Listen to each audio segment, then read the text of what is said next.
9절. 이제 야훼가 모세에게 말합니다.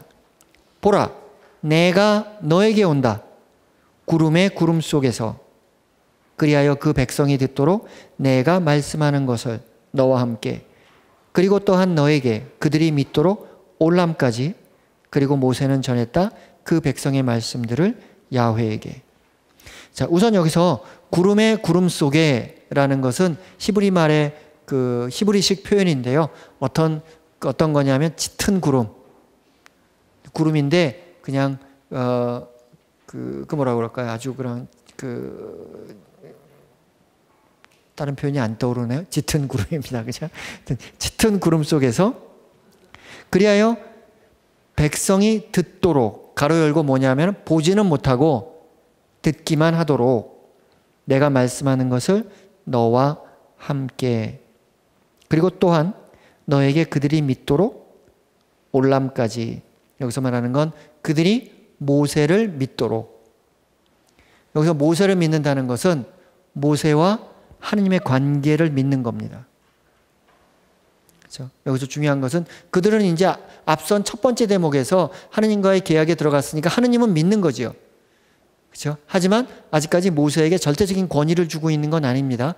이게 왜 중요하냐면 앞으로 계약 체계를 끝나고 그들이 두 번째 약속의 땅으로 가는 동안에 모세의 권위에 도전하는 몇몇 사건들이 일어나요. 그렇죠?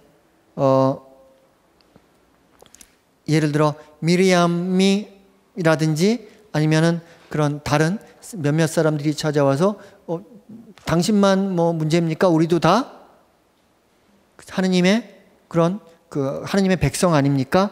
라는 제가 조금 이따가 그 문제는 자세히 말씀드리겠습니다. 그럼 모세의 권위에 도전하는 사건이 등장해요. 거기에 대해서 이 구절은 조금 준비하고 있는 것입니다. 그래서 한편으로는 백성이 직접 야훼를 듣는 것, 첫 번째 목적입니다. 두 번째 목적은 백성이 모세를 믿게 되는 것. 하느님이 모세를 통해서 말씀하신다는 모세의 특별한 권위 또는 하느님의 선택을 믿게 하는 것. 그렇죠? 가끔씩 이제 프로테스탄트 교회에서 가톨릭 교회의 성사를 부정적으로 얘기하면서, 그렇죠? 그와 같은 그런 것, 특히 고백성사 뭐 그런 얘기하죠. 그죠? 그러면서 어떻게 인간에게 죄를 고백하고 인간이 용서해 줄 수 있느냐. 그죠? 어떤 사제에 대한 신뢰의 문제인 것 같아요. 그죠? 그런데 거기에 대해서 가톨릭 교회는 뭐라고 얘기합니까? 성사이기 때문에 이건 사제가 죄를 용서해 주는 것이 아니라 사제를 통해서 하느님께서 용서해 주시는 것이다. 사제를 통해서 하느님의 은총이 여러분들에게 전해지는, 그게 사제들의 역할입니다. 따라서 사제는 사제의 인격이 사실은 중요합니다만, 그것을 좋은 도구가 되기 위해서 사제의 인격이 중요하지만, 하지만 중요한 것은 하느님의 은총이다라는 겁니다. 그죠? 예. 그런데 하나님의 도구라면, 예를 들어 저희가 식칼이라면 식칼이 음식을 잘 자를 수 있도록 준비되어 있어야 될까? 아니면 무뎌도 상관없을까요? 예. 자신의 도구로서의 역할을 잘 할 수 있도록 준비되어 있어야겠죠. 그런데 가끔씩 저희들의 부족함 때문에, 그죠? 하느님이 저희를 도구로 쓰시려고 그러는데 저희가 역할을 잘 못하는 경우들이 많이 있는 것 같아요. 그죠? 그러니까 사제들을 위해서 어떻게 해주셔야 됩니까? 기도를 많이 해주셔야 돼요. 저 사제가 하나님의 도구로 잘 쓰일 수 있도록. 자꾸 사제가 잘 있을 수 있도록 기도해 주시지 말고 사제가 잘 쓰일 수 있도록 기도해 주시는, 그게 중요한 일일 것 같아요. 예, 그리하여 그들이 모세를 믿도록 올람까지라고 얘기했는데 히브리 말을 그냥 썼어요. 우리말로 번역할 때는 영원이라고 번역할 수 있는데 히브리 말의 올람은 우리말 영원과는 조금 다릅니다. 우리말의 영원은 그야말로 영어의 eternity인데 이제 시간이 무한대로 가는 거죠. 히브리 말의 올람은 먼 미래 또는 먼 과거를 얘기합니다. 먼 시간. 예. 10절. 그리고 야훼가 모세에게 말했다. 가라 백성에게. 그리고 그들을 성별하여라. 오늘과 내일. 그리고 그들은 빨 것이다. 그들의 옷을. 여기서 성별한다는 뜻은 그것을 좀 나눠 놓는다라는 뜻인데, 구약에 있어서 성별은 제의적인 관점에서 본다면 몸을 씻는 것, 옷을 빠는 것, 그리고 옷을 갈아입는 것, 이와 같은 예식들이 성별하는 예식입니다. 물론 성별 예식의 가장 중심에는 기름 부음의 과정이 있습니다. 근데 여기서는 거기까지 얘기하지 않고 옷을 빠는 것만 이야기합니다. 참고는 탈출기 29장 4절부터 9절을 참조하시기 바랍니다. 따라서 백성들은 어떻게 자신을 성별하는가? 자신의 옷을 빨므로써 성별하는 겁니다. 11절. 그리고 그들은 준비되어 있을 것이다. 셋째 날을 위하여. 따라서 첫째 날과 둘째 날들은, 그러니까 첫째 날은 모세가 그들에게 이런 말씀을 전하고, 그리고 첫째 날과 둘째 날 그들은 성별하고 옷을 빨고, 그리고 셋째 날 야훼가 내려오는 겁니다.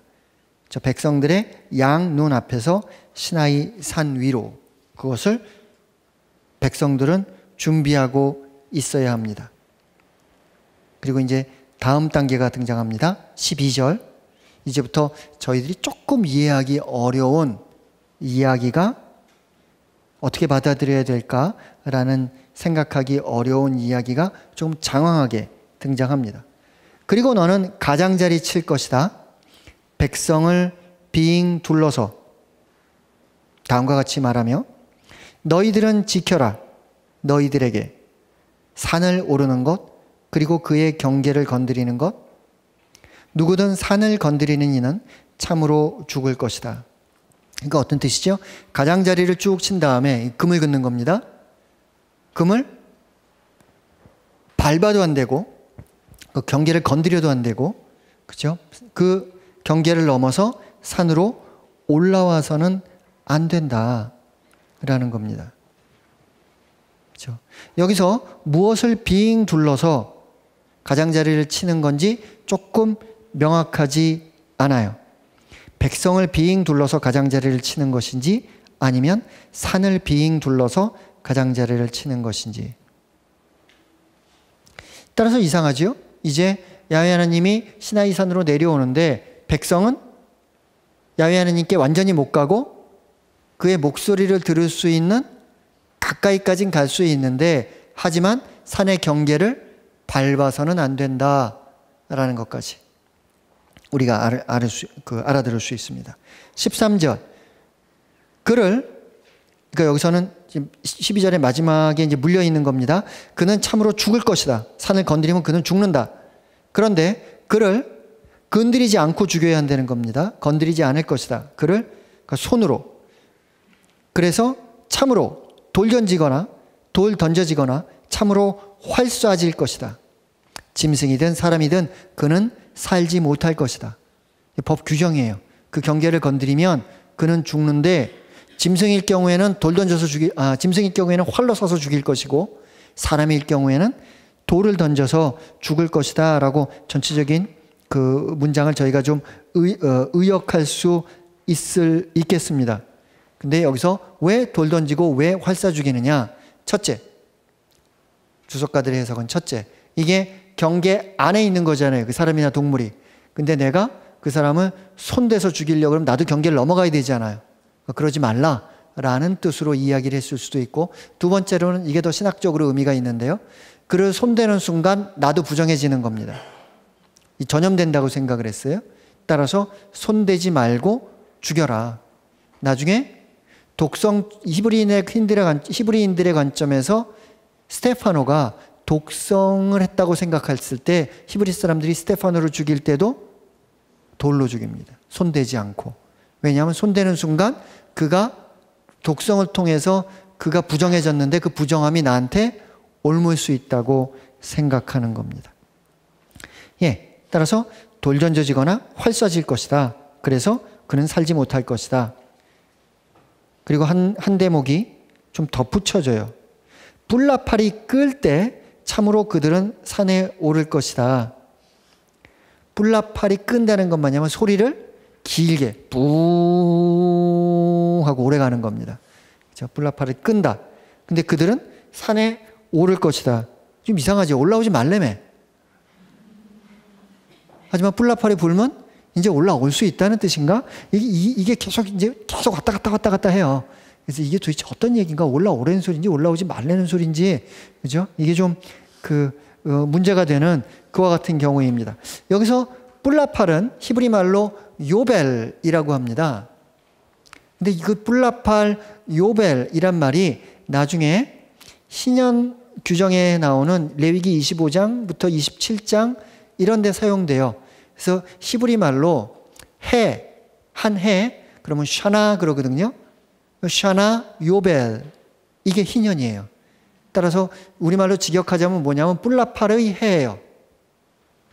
그죠? 그 히브리 말 요벨이라는 단어에서 영어의 주빌리라는 단어가 나왔어요. 영어의 주빌리, 희년을 얘기하는 그 단어는 사실 어원을 계속 물고 들어가면 어떤 뜻이냐면 뿔나팔이라는 의미인데, 이 뿔나팔은 순양의 뿔로 만든 나팔입니다. 그리고 그 뿔나팔, 요벨이라는 단어가 갖고 있는 근본적인 어감은 뭐냐면 누군가를 이끈다, 누군가를 불러 모은다. 그러니까 사람들에게 어디로 오라라는, 어디서 뿔나팔 소리가 나면 사람들은 글로 가서 함께 모여야 되는 거예요. 그렇죠? 따라서 그 안에는 모임, 아니면 모임의 장소를 그 소리를 통해서 표시하는 그런 입금, 뭐 이런 식의 그 의미가 담겨 있고, 여호수아기 6장을 보면 예리코의 성벽이 무너질 때 좀 이상해요. 7명의 사제가 뿔나팔을 불자 예리코의 성벽이 무너져 내렸다라는 이야기가 여호수아기 6장에 등장합니다. 문제는 여기서 이 대목에서 13절에서 뿔나팔을 누가 부는지 애매해요. 그렇죠? 뿔나팔 소리가 뿔나팔이 끌 때 그들은 산에 오를 것이다. 이스라엘 백성 중에 한 명일 수도 있고 요셉일 수도 있고 또는 하느님의 천사일 수도 있어요. 또는 다신적 신관이라고 생각한다면 하급신이 뿔나팔을 부는 그 주체일 수도 있습니다. 아무튼 여기서는 그 주체가 누군지는 설명하지 않습니다. 14절, 그래서 모세는 내려옵니다. 모세는 내려왔다. 그 산으로부터 그 백성에게. 그리고 그는 그 백성을 성별했다. 그리고 그들은 그들의 옷들을 빨았다. 그렇죠? 그 성별 예식을 자세하게 설명하진 않지만 그 중심에는 뭐가 있는 겁니까? 그들이 자신들의 옷을 빠는 것. 그리고 그는 백성에게 말합니다. 준비되어 있어라. 새 날들을 위하여. 직역하면 이건데, 이걸 조금 우리가 그 문맥에 맞춰서 알아듣는다면 그 셋째 날을 위해서 준비되어 있어라 라는 뜻으로 알아듣는 것이 더 좋을 것 같습니다. 그리고 한마디가 더 덧붙여집니다. 여자에게 가까이 가지 말라. 따라서 여기 앉아 계신 많은 분들이 여성들에서 충격을 받으시겠지만 이 텍스트를 쓰는 사람의 입장에서는 누구에게 이 텍스트를 전하는 거지요? 남자들에게 전하는 겁니다. 그래서 이스라엘 사람들에게 있어서 이스라엘 사람들이 인간이라고 했을 때, 사람이라고 했을 때 그 개념의 가장 작은 협의의 의미는 뭐냐 하면 성인 남성입니다. 성인 남성이라는 뜻은 뭐냐 하면 장가를 간, 그리고 군대에 그 전쟁에 참전할 수 있는 그와 같은 의미인데, 이 성인 남성의 의미가 이스라엘이 좀 시대적으로 바뀌어요. 어떤 땐 12 아니면 14, 16 뭐 이렇게. 우리나라로 보면은 성인 남성의 기준이 뭘까요? 제가 보기엔 투표권인 것 같아요. 그렇죠? 투표권이 있느냐 없느냐 뭐 이런 문제가 성인 남성이죠. 성인의 개념이 이제 남성 여성 그거 없으니까. 하지만 여기서는 여자를 가까이 하지 마라. 따라서 이거는 남자들에게 한 얘기다.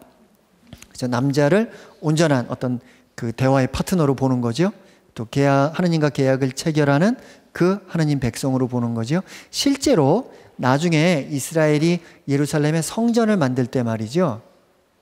예루살렘 성전에 이방인들은 들어갈 수 없고 이스라엘 백성들은 다 하느님을 믿는 이스라엘 백성들은 다 들어갈 수 있는 첫 번째 공간이 나오는데 그 공간을 뭐라고 부르냐면 여성들의 뜰이라고 불러요. 거기까지 남자 여자 다 들어갈 수 있다는 뜻입니다. 그 안으로는 누구만 들어가냐면 남성들만 들어가요. 그리고 그 안으로는 누구만 들어가냐면 사제들만 들어가요. 그리고 마지막 지성소에는 사제들 중에 뽑힌 대사제 또는 그때의 그 축제를 위해서 뽑힌 한 명의 사제만 들어갑니다. 그렇죠? 나중에 루카복음서를 보면 예수님 탄생 때 그 역할을 누가 맡는 거죠? 스가리야가 그 역할을 맡았다가 나오면서 그렇죠? 말을 하지 못하게 되는 그와 같은 장면들을 우리가 볼 수 있습니다. 따라서 그 공간들이 점점 제한되게 되는 그 전통은 오늘날 가톨릭 교회 안에도 사실은 남아 있어요. 위에 있는 제단 위로는 사실 사제 외에 다른 사람들은 올라가지 못하게 돼 있어요. 그렇죠? 우리가 그런 전례법을 엄격하게 따른다는 말이죠. 미사 준비하는 거 수녀님들이 하면 안 됩니다. 사제들이 다 직접 해야 돼요. 누가 대신 올라가지 못하게 돼 있어요. 그 다음에 성당에 보면은 중앙통로 엄격하게 전례법을 규정한다면 중앙통로는 성사 집행을 위해서만 사용할 수 있는 겁니다. 미사 때 입장한다든지 퇴장할 때. 그거는 하느님의 길이에요. 따라서 다른 사람들은 사용할 수 없게 돼 있는. 근데 요즘에 이제 저희들이 좀 실용적이 된 거죠. 그리고 글쎄 모르겠어요. 그게 누군가가 저에게 물어본다면 저는 그와 같은 것들이 조금은 이제 그런 외적 권위는 조금은 좀 변화돼도 좋지 않을까라고 생각을 하는데, 근데 그러다가 잘못하다가 그 외적 권위가 잘못 변화돼서 그냥 뭐라 그럴까요? 그 하느님에 대한 경외심까지 없어지게 된다면 그건 좀 문제겠는데 그 경계선, 그 중심을 어디다 잡아야 될까? 오늘 저희 탈출기의 표현을 빌자면 그 산과 광야의 경계를 어떻게 그어야 할까? 이건 항상 좀 어려운 문제인 것 같아요. 예, 여자에게 가까이 가지 마라. 이것도 두 가지로 해석할 수 있습니다. 이거를 뭐라 그럴까요? 부부 생활로 볼 수도 있어요. 부부의 잠자리로 볼 수도 있고, 따라서 요즘에 이제 그런 게 없습니다만 20세기 중반까지 가톨릭 교회의 그 옛날 교리에서는 주일이나 대축일에는 부부 생활이 아마 하기가 어려웠던 것 같아요. 부부 생활 못하게 했던 것 같아요. 이제 요즘은 뭐 그런 것들에 대한 개념들이 이렇게 좀 이렇게 약화됐습니다만, 반대로 여자를 가까이 하지 마라라는 표현을 우리는 그렇다면은 부인들과 잠자리에 들지 말라라고 얘기하지 않고 왜 이렇게 표현했겠느냐라고 생각을 하면서 주석가들은 그런 뜻이 아니다. 이건 부부 생활에 대한 얘기가 아니다라고 해석하는 사람도 있고, 그 사람들은 어떻게 해석하냐 하면 구약의 율법에 보면은 여자들이 그 menstruation 기간에 여자들은 부정해진다고 생각하는 율법의 규정이 있습니다. 근데 여자들이 그렇게 언제 부정해지는지 남자들은 모르잖아요. 근데 혹시라도 가까이 갔다가 그러니까 물리적으로 가까이 갔다가 접촉하게 되면 그 부정함이 나한테 올라온다. 그렇죠? 그러므로 여자를 가까이 하지 말라고 했다라고 이 대목을 해석하는 사람도 있습니다. 이 강의를 들으시면서 혹시 오해가 있으실까 봐 생각하는데, 그런 부정함에 대한 구약의 율법을 오늘날 가톨릭 교회는 따르지 않습니다. 걱정하지 마십시오. 16절, 그리고 이제 셋째 날이 됩니다. 아침이 되면서 천둥 소리들과 번개 빛들이 있었습니다. 따라서 천둥과 번개가 치는 거예요. 그러면서 두터운 구름이, 앞서 얘기한 구름의 구름이죠. 그 산 위에, 그러면서 한 나팔 소리가 매우 강한, 거기에 있었다는 겁니다. 구약의 문장이 약간 좀 조금 생략되어 있습니다. 그리하여 온 백성이 떨었다. 진영 안에 있던, 여기서 진영 안에 있다는 말은 그들이 진을 친 그 진 안에 있다는 뜻이지만 엄격하게 조금 의역해서 알아듣는다면 천막 안에 있는 겁니다.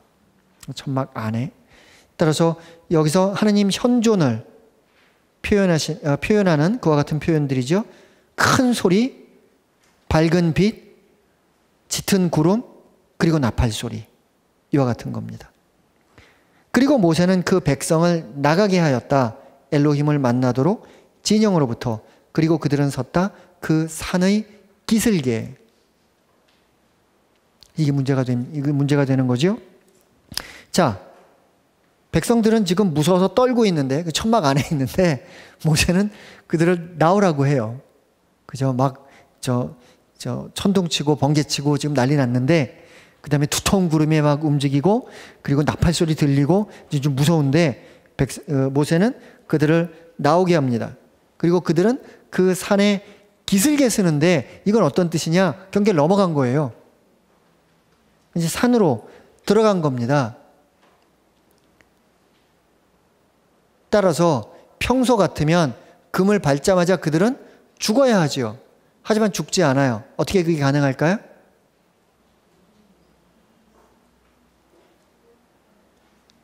여러분들 그걸 기억하셔야 돼요.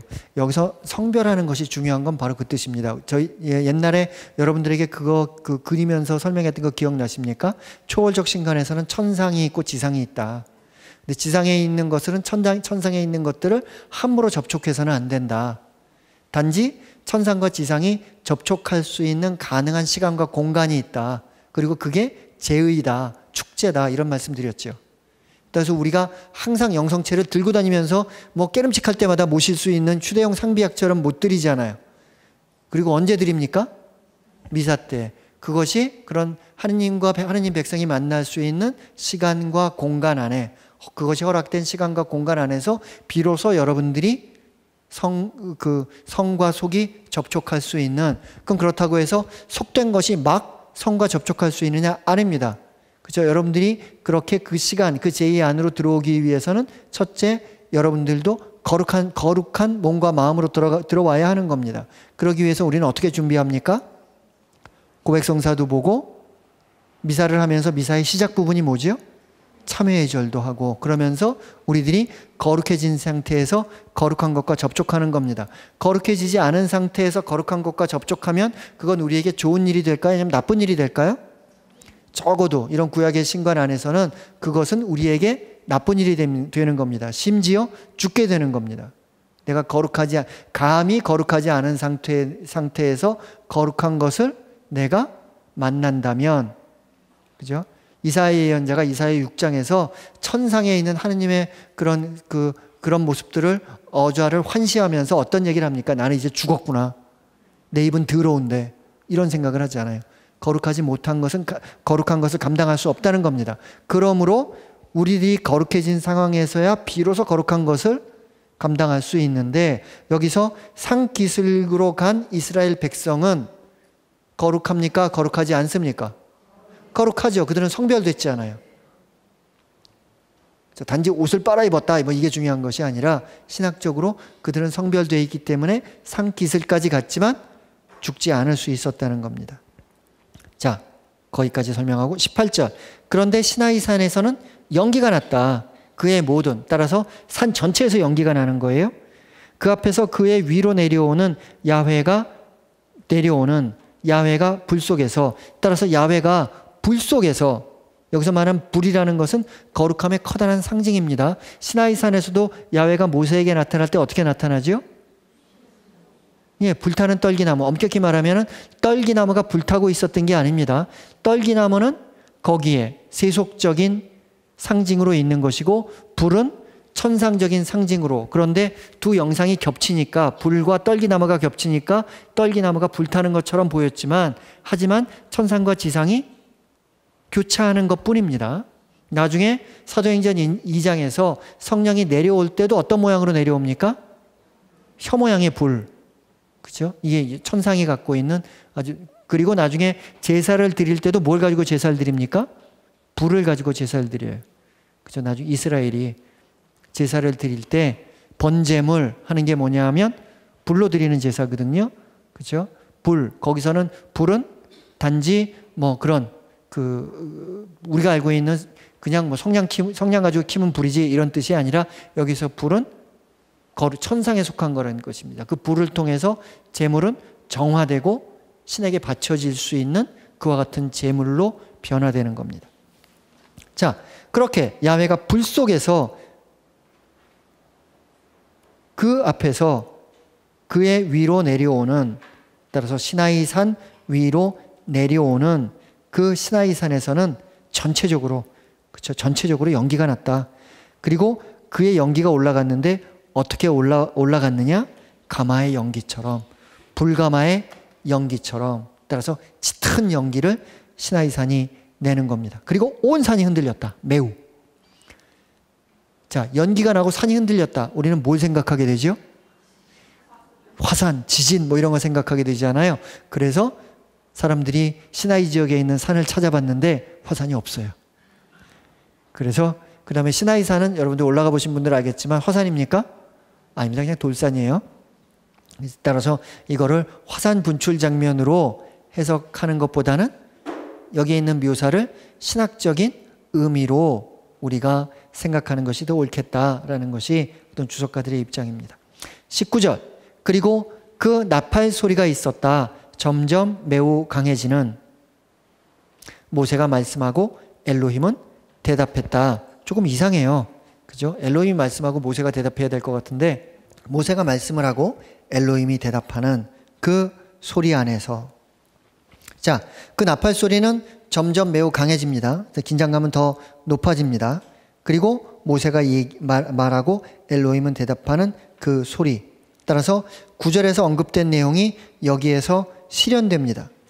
단지 우리가 정말 궁금한 것은 모세와 야훼가 어떤 대화를 나누었을까라는 그런 것이 궁금한데, 여기서는 등장하지 않아요. 텍스트는 얘기해 주지 않습니다. 따라서 짐작하건대 21절부터 24절의 내용이 아마도 그들이 나눈 대화의 내용일까? 아니면 이 뒤에 등장하는 20장이 전하는 야훼의 말씀, 20장이 전하는 야훼의 말씀은 뭐죠? 십계명입니다. 그 십계명이 여기서 모세와 야훼가 나눈 대화일까? 라고 그 주석가들이 상상해 보기도 합니다. 20절. 그리고 야훼는 내려옵니다. 시나이 산 위로, 그 산의 머리로. 이제는 산 기슭이 아니라 산 머리입니다. 두 번에 걸쳐서 강조됩니다. 그리고 야훼는 불렀다. 모세를 향해 그 산의 머리로. 그리고 모세는 올라갔다. 예, 세 번째로 이제 모세가 불려서 산으로 올라가는 대목입니다. 그렇죠? 그리고 야훼는 모세에게 말하죠. 내려가 경고하여라 백성에게 그들이 야훼에게 달려들지 않도록 보기 위해, 그리고 그로부터 다수가 넘어지지 않도록. 따라서 백성은 지금 산 기슭에 있는데 거기서 하느님이 산의 머리로, 산 꼭대기로 이렇게 내려오니까 백성들이 야훼에게 달려들지 않도록, 그 야훼를 보기 위해서 이렇게 달겨드는 그와 같은 모습인 겁니다. 그렇죠? 이거는 어떤 뜻이냐면, 여기 달려든다라는 말 안에는 히브리 말 안에, 히브리어로는 무너뜨리다라는 의미도 있어요. 따라서 그 경계를 무너뜨리는 그런 의미로도 알아들을 수 있고, 두 번째로 다수가 넘어진다라는 표현은 단지 넘어지는 것이 아니라 넘어져 죽는다라는 것을 의미할 수도 있습니다. 그러므로 여기서 하느님이 걱정하는 것은 단지 애들이 확 달려오다가 넘어지는 그와 같은 경미한 부상, 이것에 대한 걱정이 아니라 야훼에게 너무 가까이 그들이 경계를 무너뜨리고 달려오다가 그들이 죽게 되는 것을 의미하는 것으로 이 텍스트는 알아들을 수 있겠습니다. 22절. 그리고 또한 사제들은, 야훼에게 가까이 가는 그 사제들은 스스로 성별해야 된다. 그들을 내려치지 않도록 야훼가. 따라서 백성들은 지금 산 기슭에 서 있는데 거기 그냥 있어야 됩니다. 단지 사제들은 조금 더 가까이 갈 수 있는 것 같아요. 그런데 그들은 백성들보다 특별히 더 자신을 더 잘 성별해야 하는 것 같습니다. 뭔지는 모르겠어요. 옷을 빠는 것 이상의 그 어떤 성별의 과정이 있는 것 같은데 여기에서 설명해 주지는 않습니다. 하지만 그들이 그렇게 성별하지 않고 야훼에게 가까이 온다면 야훼는 그들을 내려친다는 겁니다. 여기서 내려친다는 의미는 무언가를 내려쳐 반으로 잘라버린다라는 뜻입니다. 굉장히 어떤 감정적인 그런 폭발의 어감이 그 안에 있기도 합니다. 23절, 그리고 모세는 야훼에게 말했다. 그 백성은 시나이 산으로 올라올 수 없습니다. 왜냐하면 우리에게 이미 경고했기 때문에 다음과 같이 말하며 그 산을 가장자리 쳐라. 그리고 그를 성별하여라. 따라서 여기서 내용을 보면 어떻게 보면 또 아직도 그 백성은 산기슭인데 산에 올라오지 않은 것 같아요. 경계의 바깥에 있는 것이 아닌가? 라고 여기는 또 이해할 수 있는 좀 그런 애매한 그런 내용들이 조금은 이렇게 반복적으로 교차되는 것을 우리는 만날 수 있습니다. 예. 아무튼 여기서 중요한 것은 뭐냐 하면 시나이 산에 올라오지 말아라. 그것을 경계쳐라. 모해라. 라는 것은 하느님께서 백성들이 자기를 직접 보는 것을 허락하셨다는 얘기입니까? 허락하지 않으셨다는 얘기입니까? 허락하지 않았다는 뜻입니다. 그런데 그와 같이 허락하지 않은 이유가 하느님이 내성적이라서 그런 것이라기보다는 그들이 야훼가 갖고 있는 그 거룩함을 감당할 수 없을 거다. 그죠? 너무 밝은 빛을 보면 눈이 멀어버립니다. 너무 큰 소리를 듣게 되면 귀가 멀어버립니다. 그렇게 우리가 감당할 수 없는 그런 밝음 아니면 그런 열 아니면 그런 무엇 야훼 하느님의 그와 같은 거룩함이 인간이 감당할 수 있는 것이 아니다.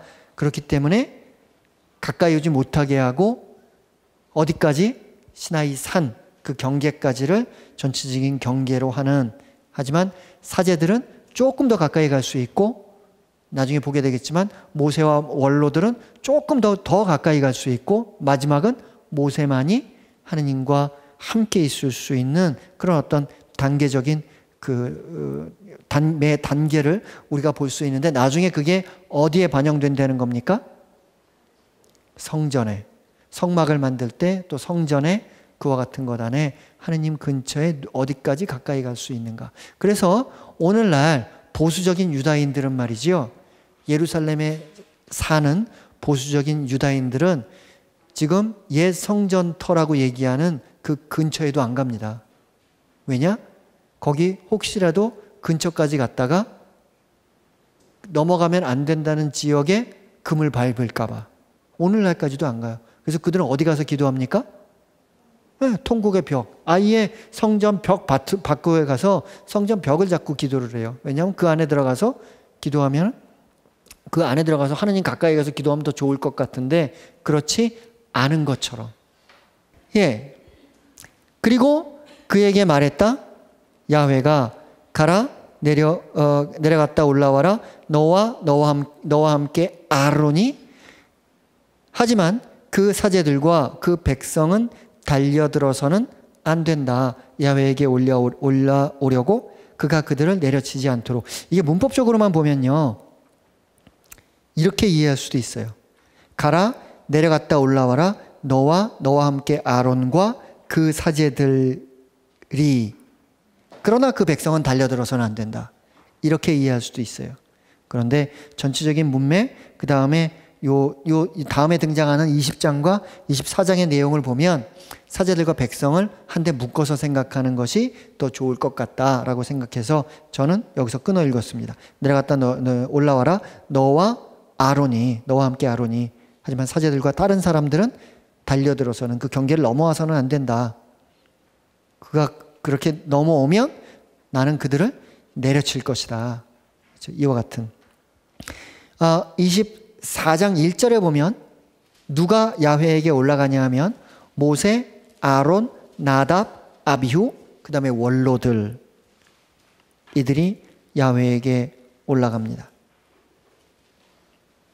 그리고 25절, 그리고 모세는 그 백성에게 내려갔다. 그리고 그는 그들에게 말했다. 지금 이렇게 나눈 대화를 그들에게 전하는 겁니다. 따라서 19장 전체를 봅시다. 그러면 크게 세 가지 테마로 나눌 수가 있습니다. 제일 중요한 건 계약을 맺는 거죠.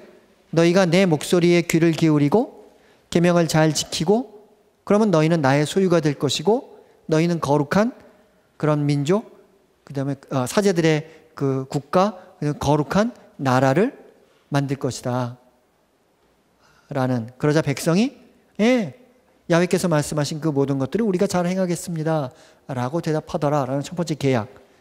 두 번째는 이제 하나님께서 좀 더 시나이산으로 가까이 오고 백성이 거기에 근접할 텐데 그것을 백성이 감당하기 어려울 테니까 백성들을 성별하여라. 근데 성별의 내용은 뭐냐? 옷을 빨아입는 것. 근데 거기서 끝나는 것이 아니라 계속해서 반복되는 건 뭐냐면 하지만 거기까지만 와라. 더 가까이 오면 안 된다. 누구누구는 사제들은 조금 더 가까이 올 수 있는 것 같은데 아무튼 사제들도 백성들과 좀 함께 있어라. 그 다음에 모세와 아론 너는 올라와라. 그 다음에 원로들도 이제 나중에 24장에 가서 보면 같이 올라가게 되는. 그래서 따라서 세 가지 테마입니다. 하나는 계약 체결, 첫 번째 단계. 두 번째는 백성들을 성별하라는 것. 온전한 계약 체결을 위해서. 계약 체결이라는 건 제의적 성격을 갖고 있으니까 그 제의적 성격의 계약 체결이 잘 이루어지기 위해서 백성들이 성별되어야 된다는 것. 하지만 그럼 세 번째로 그럼에도 불구하고 야훼 하느님을 그들이 마주 볼 수는 없는, 그렇죠? 거기서 계속해서 어떤 접근이, 거리가 유지돼야 한다는 것. 19장에 보면 앞서 말씀드린 대로 세 가지 일정한 문학적 패턴이 있는데 그게 세 번에 걸쳐서 반복된다는 거죠. 첫 번째는 3절부터 8절 A까지, 그리고 모세는 올라갔다 3절, 그리고 7절에서 그리고 모세는 돌아왔다, 올라갔다가 돌아오는 거죠. 그리고 8절에서 백성의 대답과 함께 첫 번째 흐름이 끝나고 두 번째 8절 B, 그리고 모세는 돌아갔다 다시 야훼에게 올라간 거죠.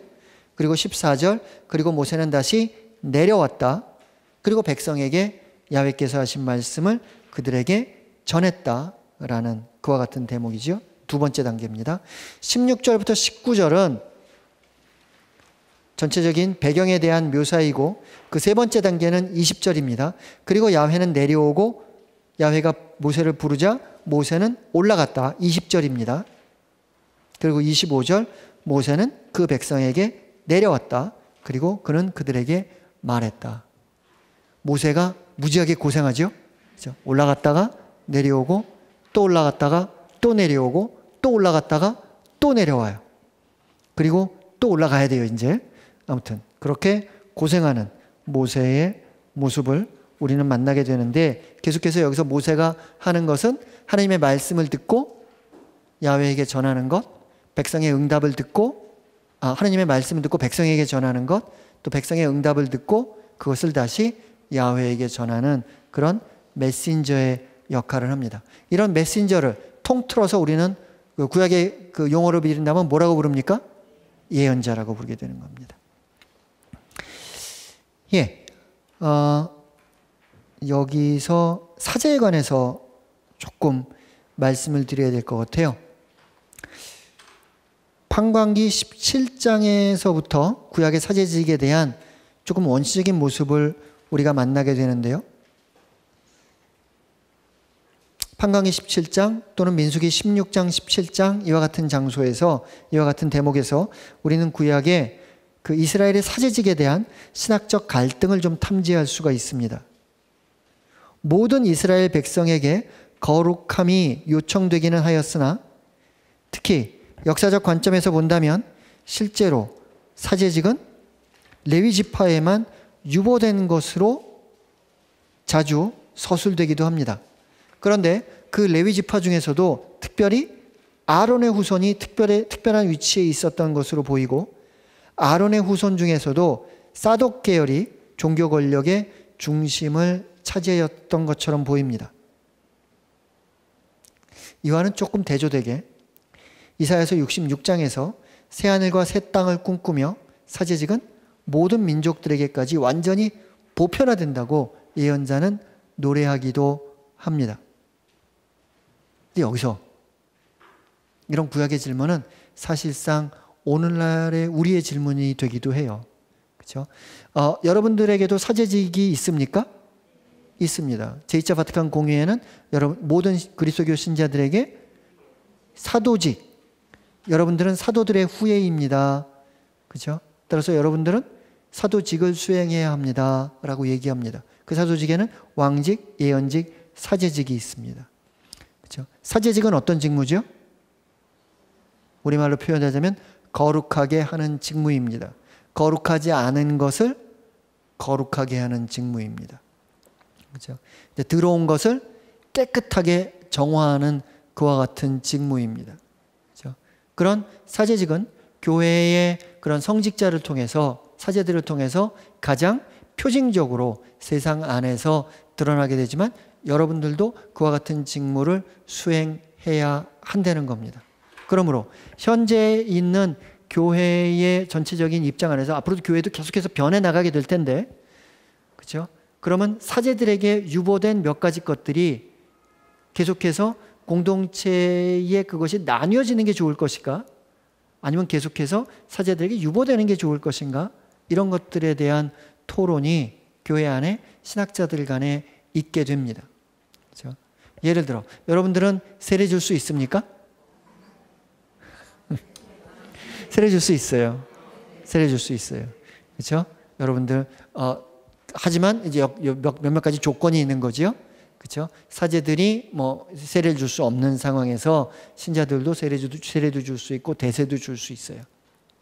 예. 그런데 그와 같은 사제에게 유보된 그와 같은 것들이 나뉘어지는 게 좋겠느냐, 그렇지 않는 게 좋겠느냐, 이런 것들에 대한 신자들의 토론이 있는데, 중요한 것은 아까 말씀드린 대로, 그렇죠? 신자들에게 그것이 나뉘어지든 나뉘어지지 않든 중요한 것은 뭐냐 하면, 그렇죠? 모든 그리스도 공동체의 모든 그리스도인들의 신앙이 더 자라나고 성숙해지고, 그렇죠? 그렇게 그 하느님 나라의 한 사람의 그리스도인으로서 자신의 정체성에 대한 분명한 인식이 필요하다는 겁니다. 덧붙여 얘기한다면 사제는 하느님과 백성의 중개자이며 성막, 성소, 그리고 성전의 관리자입니다. 본래 고대 세계에서는 특별한 사제 계급이 있었던 것은 아닌 것 같습니다. 가문의 우두머리가 곧 제사의 주관자였고, 그리고 장자들이 그런 제사의 주관자였습니다. 그런데 그런 성소, 특별한 성전, 성소, 성막 이런 것과 함께 또 그것을 보존하고 관리하기 위해서 사제 계급, 사제 직무가 발생한 것으로 종교학자들은 추측합니다. 구약의 경우 다윗이 예루살렘을 점령했을 때 이미 사독이라는 사제 가문이 존재하고 있었습니다. 그들의 후예가 이제 사두가이가 되는 거죠. 창세기의 멜키세덱과 사독, 히브리 말로 발음하면 사독입니다. 그래서 멜키세덱과 사독이라는 사제 가문 사이에 어떤 관련이 있었던 것은 아닐까라고 추측하는 그와 같은 주석가들도 있고, 탈출기에 나오는 모세의 장인 이트로, 호밥, 르우엘의 이름으로 세 가지 이름이나 나와요. 이렇게 불리는 모세의 장인과 이스라엘 사제직은 어떤 관계가 있을까에 대해서 추측해보는 그런 그 주석가들도 있습니다. 중요한 것은 열왕기 전서 2장을 보게 되면 솔로몬 시기에 사독 가문과 에브야타르 가문의 주도권 싸움이 있었던 것 같아요. 사제 가문 사이에 누가 뭐 진정한 그런 그 종교 권력이냐 뭐 이런 것들에 대한 주도권 싸움을 우리가 볼 수 있었던 것 같은데, 아마도 텍스트 안에서 그것을 해결하려는 노력이, 그죠? 탈출기에서 아론을 레위 지파에 속하는 인물로, 그리고 그 아론을 통해서 첫 대사제의 근본적인 하나의 그 역할을 하는 아론의 모습을 이야기하면서 이 두 가문이, 그러니까 사독 가문과 에브야타르 가문이 모두 아론의 후예들이다라고 그 족보에 연관시킴으로써 이런 종교 권력의 갈등이 종식되지 않았을까? 내지는 그것을 종식하려는 의도로 이 텍스트가 쓰여진 것은 아닐까라고 생각하는, 약간은 좀 그 구약 성경의 텍스트를 정치적으로 해석할 수 있다는 그런 어떤 주석적인 방향도 있습니다. 역대기전서 24장 1절부터 6절 참조하시면 되겠습니다. 하지만 이런 구약의 사제직에 대한 이해는 구약에서뿐만 아니라 신약에서도 발견됩니다. 베드로전서 2장 9절을 보면 다음과 같은 대목이 나옵니다. 여러분은 선택된 결례이고 임금의 사제단이며 거룩한 민족이고 그분의 소유가 된 백성입니다. 우리가 알고 있는 단어들이 계속 나오죠. 이 탈출기 19장에서 만난 그 단어들입니다. 여러분은 선택된 결례고 임금의 사제단이고 거룩한 민족이고 그분의 소유가 된 백성입니다. 그러므로 여러분은 여러분을 어둠에서 불러내어 당신의 놀라운 빛 속으로 이끌어 주신 분의 위업을 선포하게 되었습니다. 따라서 여기서 우리들이 그렇게 하나님의 부르심을 받은 사제들이라면 우리들은 하나님께서 어떤 일을 하셨는지를 예수 그리스도를 통해서 우리에게 보여주신 그 구원의 업적을 선포하면서 살아야 합니다. 라는 내용으로 베드로의 전서의 말씀을 우리가 이해할 수 있을 것 같습니다. 오늘 강의의 말씀은 여기까지 하고 마무리하겠습니다. 수고하셨습니다.